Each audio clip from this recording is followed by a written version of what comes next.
Bienvenue à Timoun, qui va vous raconter Amélia et Nit-Nit le lutin.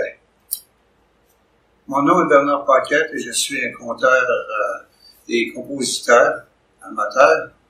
Et Timoun, c'est mon chat noir.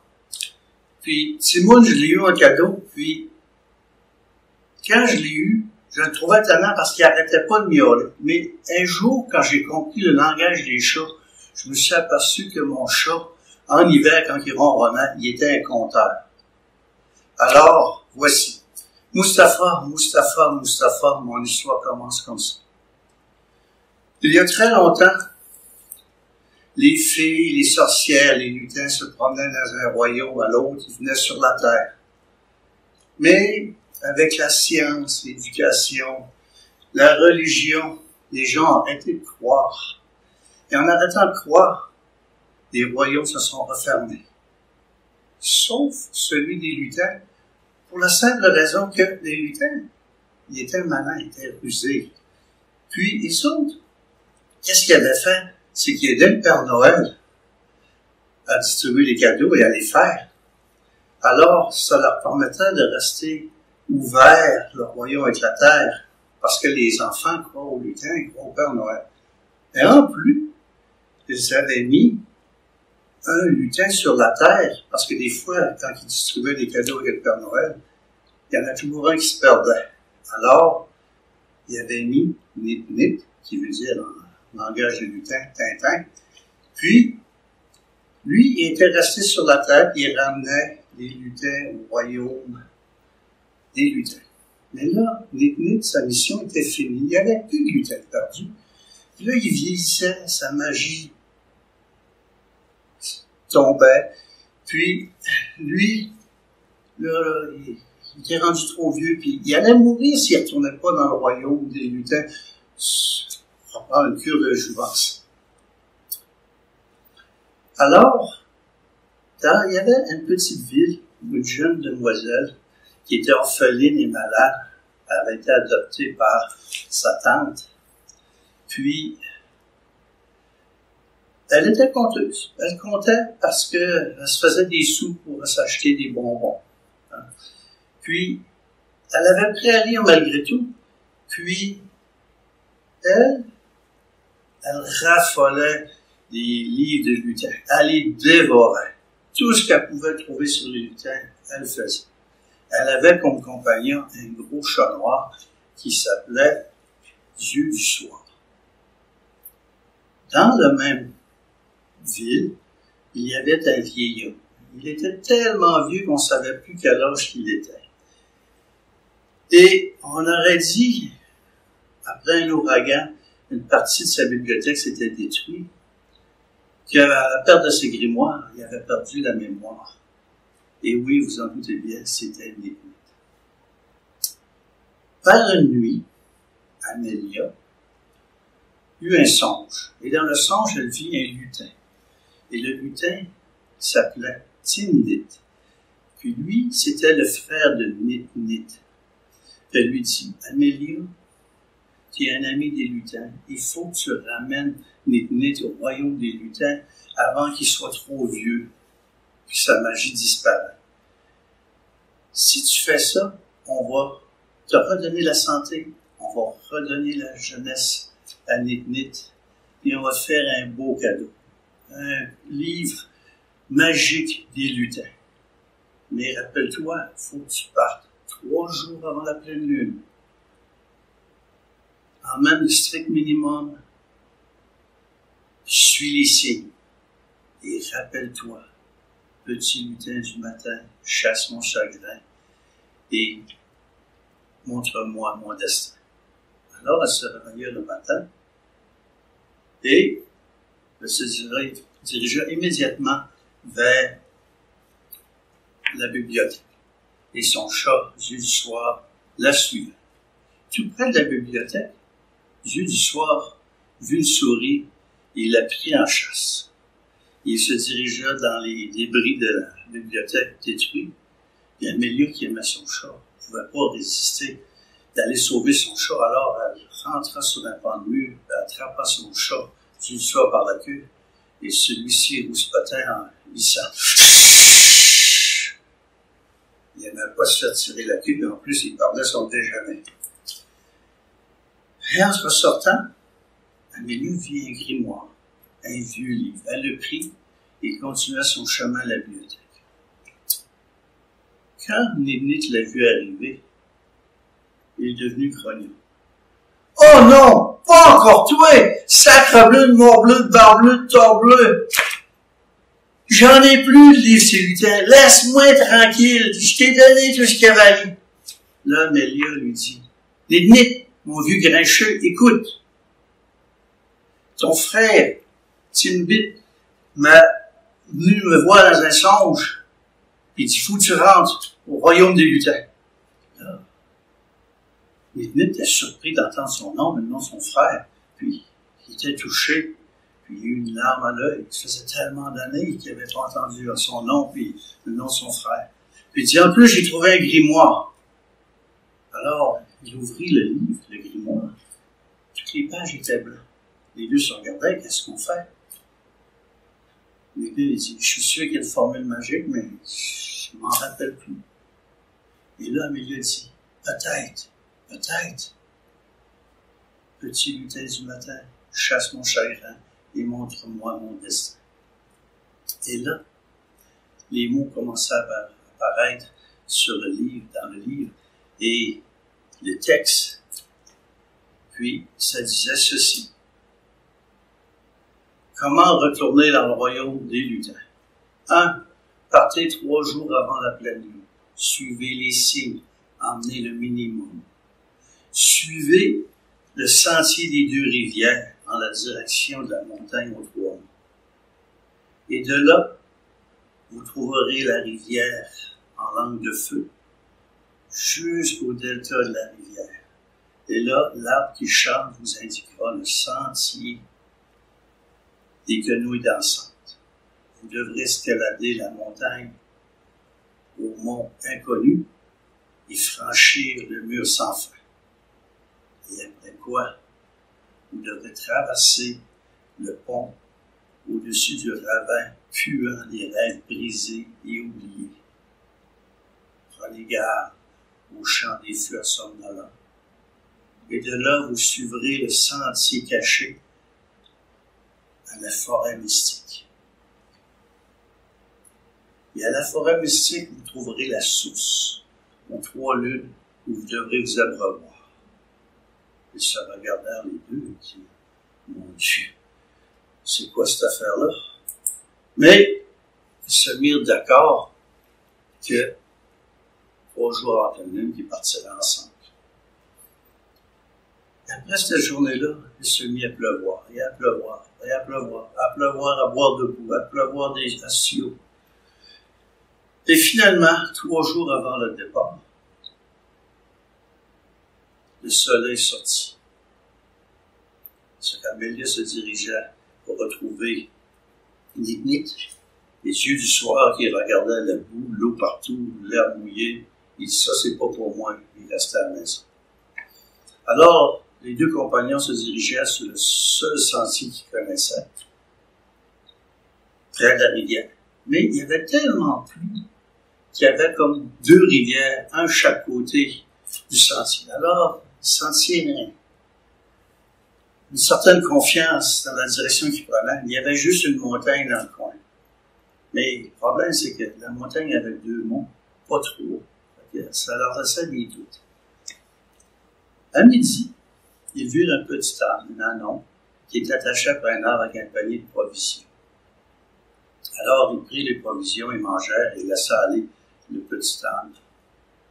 Et pendant le repas, ils entendirent. Et Amélia a vu qu'il y avait un petit pic-bois qui s'était froissé l'aile, qui ne pouvait pas voler et qui picotait un tronc d'arbre. Alors elle le prit. Elle dit, toi, je te nomme Picotin. Puis elle regarde Nénite et dit, si les lutins peuvent me guérir, puis te rajeunir, ils peuvent sûrement guérir mon pic-bois. Et Nénite a un sourire, il dit, oui, évidemment. Alors, ils marchèrent le reste de la journée jusqu'au début de soirée, au pied de la montagne, et tombèrent endormis presque immédiatement. Pendant la nuit, Amélie fut réveillée par... C'était Picotin qui picotait la canne de Nit-Nit. Puis là, elle ouvrit les yeux et elle vit que la lune était à son zénith. Et était entre les deux montagnes, ça formait une montagne à trois monts. Puis elle entendit une petite musique douce.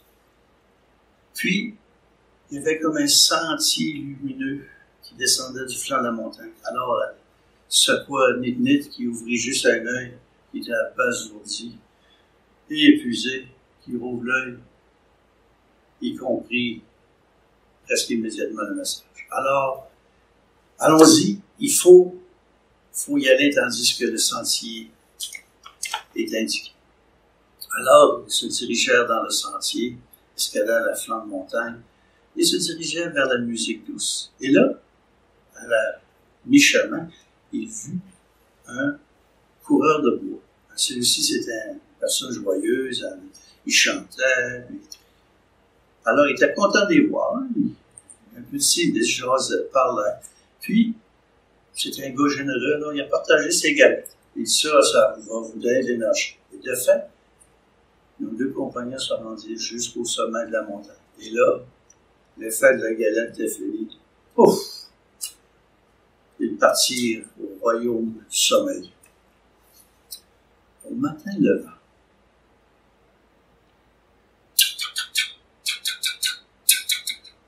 Amélie ouvrit ses yeux et encore picotait la canne de Nit-Nit. Quand elle ouvrit les yeux, elle vit le soleil rouge qui s'émerveillait dans la rivière, dans l'autre versant de la montagne, et la rivière était comme une langue de feu. Elle secoua Nit-Nit, et celui-ci, sans trop conviction, se dit « Oh mon Dieu !» Il comprit. Ils descendirent, dévalèrent le flanc de la montagne, et là, au pied de la montagne, il y eut une odeur de poisson gris qui venait leur chatouiller les naseaux, attiser l'appétit. Ils découvrirent un pêcheur qui était assis près d'un feu, qui faisait griller du poisson. Il était triste. Tous ses amis pêcheurs étaient partis. La pêche n'était pas bonne. Il se demandait comment il allait nourrir sa famille. Mais il était heureux d'avoir des compagnons, puis il leur servait du poisson. Après le repas, Nit-Nit vit sur le bord de l'eau qu'il y avait plusieurs radeaux qui servaient pour la pêche. Alors il regarda le pêcheur et lui dit « Si je te donne une grosse pièce d'or, est-ce que tu nous rends tes radeaux que tu pourras reprendre au-delà de la rivière? » Le pêcheur comprenant que c'était une offre alléchante, c'était quelque chose d'extrêmement généreux. Nit-Nit était grognon, mais il était généreux. Alors il dit oui. Nos deux compagnons avec Picotin s'engagèrent sur le radeau et se laissaient descendre et bercer par le courant de la rivière en direction du delta. Picotin, à l'avant du radeau, sur la vieille bûche, ne pouvait pas résister et il commençait à picoter encore l'arbre. Puis là, avec l'écho de la montagne, là, ça faisait comme le bruit des moteurs d'un vieux bateau de pêche.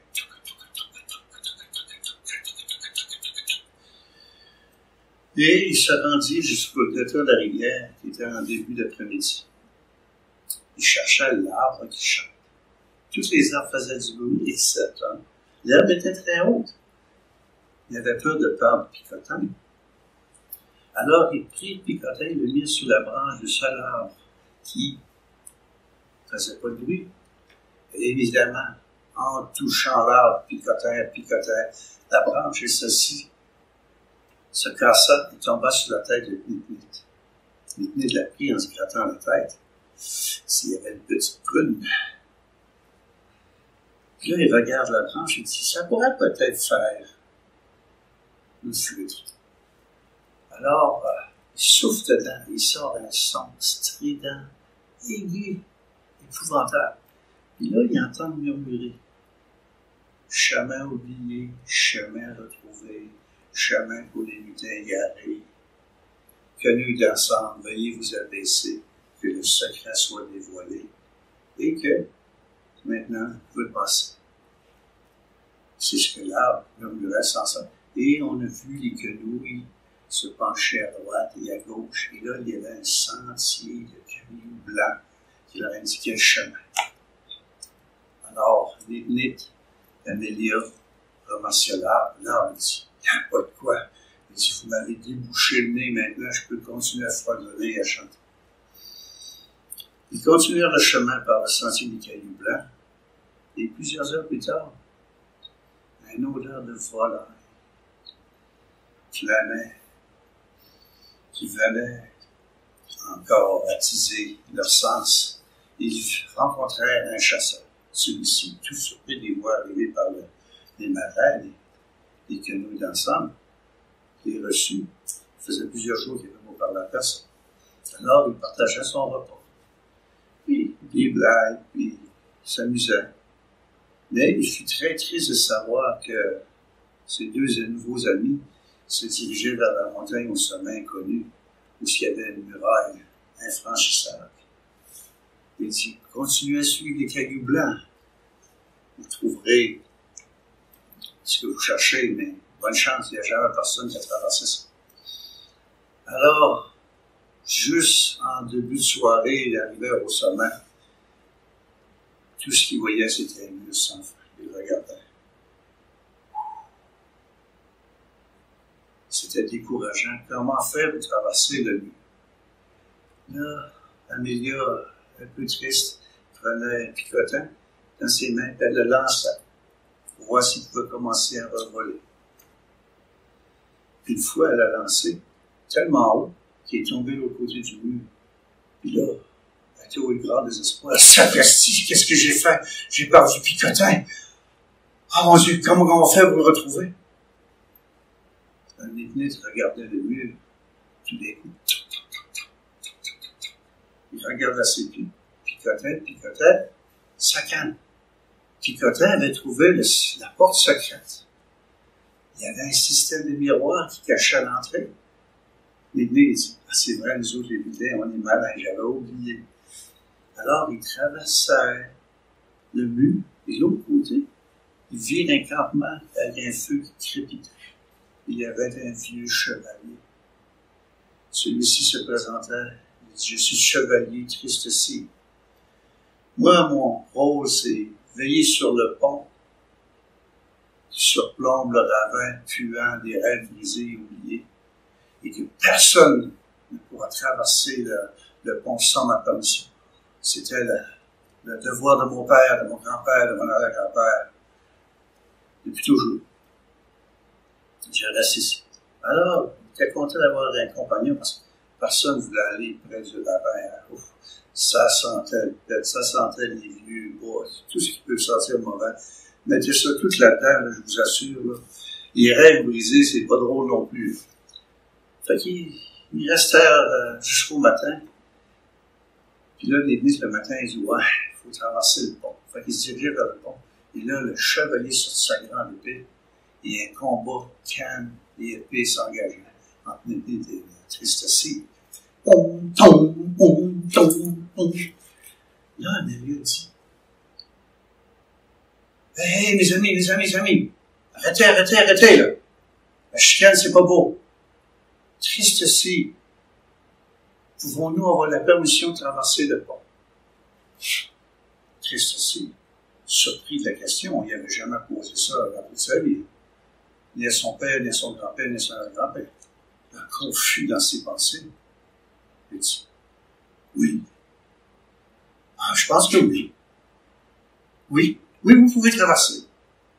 Alors, il leur donnait à chacun une fleur pour mettre leur boutonnière pour cacher l'odeur de tout ce que vous voulez qui sent pas bon. Puis là, ils regardèrent le pont. Puis Tristessé lui dit, ah, ce pont-là, si un jour il peut s'écrouler, que je puisse retourner chez moi, je serais heureux. Mais il dit, j'ai peur pour vous. Ce pont venait d'un fil. Il commençait à s'engager sur le pont. Les cordes vibraient comme une corde de violon. Les planches craquaient, ils se lamentaient, le pont giguait, de peine misère sont rendus de l'autre côté. Et là, Picotin se tournant, pas pu résister de donner un petit coup de bec sur le poteau du pont, et celui-ci s'écoule. Triste aussi, de l'autre côté, content de voir ses amis sains et saufs, leur envoyer la main avec un grand sourire, dit « Enfin, je peux retourner chez moi. » Ils continuèrent le chemin et arrivèrent dans un grand champ, multicolore, plein de fleurs. Picotin, pas pu résister, courut dans les fleurs, et celui-ci tomba endormi immédiatement. Nip-Nip s'assit sur un tronc d'arbre, puis son couteau de poche, faire une pause, puis travaillait le bout de bois, faire sa flûte. Puis Amélia commença à se sentir vraiment étourdie. Nip-Nip souffla dans sa flûte, ou son projet de flûte, et une petite mélodie sortit. Et toutes les fleurs se transformant en papillons et s'envolèrent. Ils trouvèrent Picotin par terre, endormi, qui ronflait. Amélia le prit dans ses bras, rien à faire. Il dormait, puis elle se secouait. Mais quand les papillons se envolèrent, ils virent le sentier caché qu'ils devaient trouver. Et le sentier se dirigeait dans une forêt qui semblait tellement loin et mystique. Encore une fois, les lutins étaient rusés, avaient mis un système optique qui faisait que la forêt paraissait tellement loin que personne ne voulait se diriger. Et, en fin d'après-midi, ils se rendirent à la forêt mystique. Et là, les arbres étaient gros, tout tordus, étranges. Il y avait une cascade qui avait comme 3 bassins d'eau.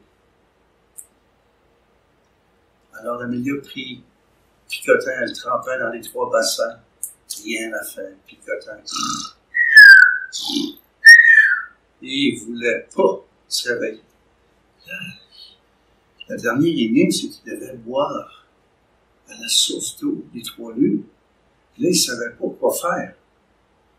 Fait qu'en soirée, la lune fut à son sommet. Puis là, Amélia, qui était très inquiète pour Picotin, prit son pic-bois, elle le trempa encore dans les 3 bassins d'eau. Et soudainement, Picotin, comme un jeune pic-bois, se mit à voler comme s'il n'avait jamais été blessé, il a chanté. Puis là, Amélia vu que la lune se miroitait dans les 3 bassins. Elle a compris que c'était la source aux 3 lunes. Elle prit une grande gorgée d'eau et sa maladie fut guérie.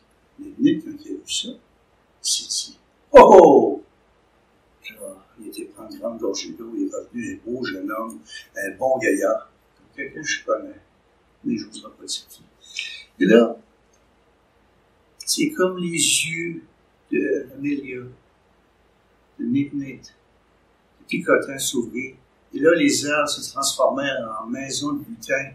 Puis là, les lutins sortaient de partout. Puis là, c'était la grande joie de retrouver Nip-Nip.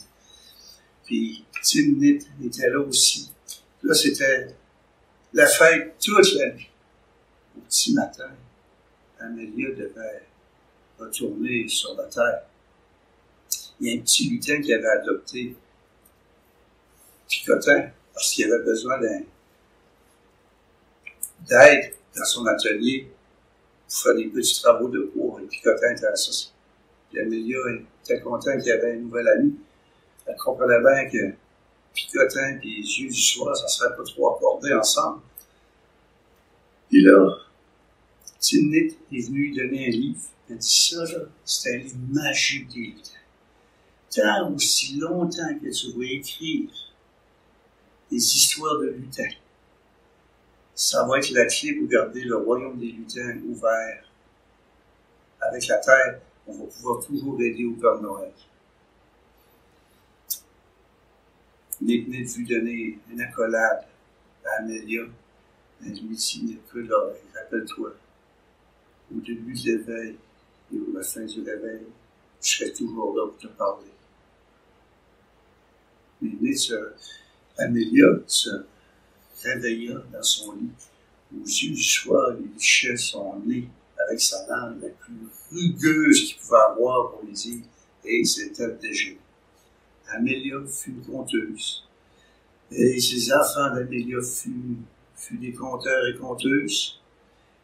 Et elle garda le royaume ouvert entre le royaume des lutins et la terre.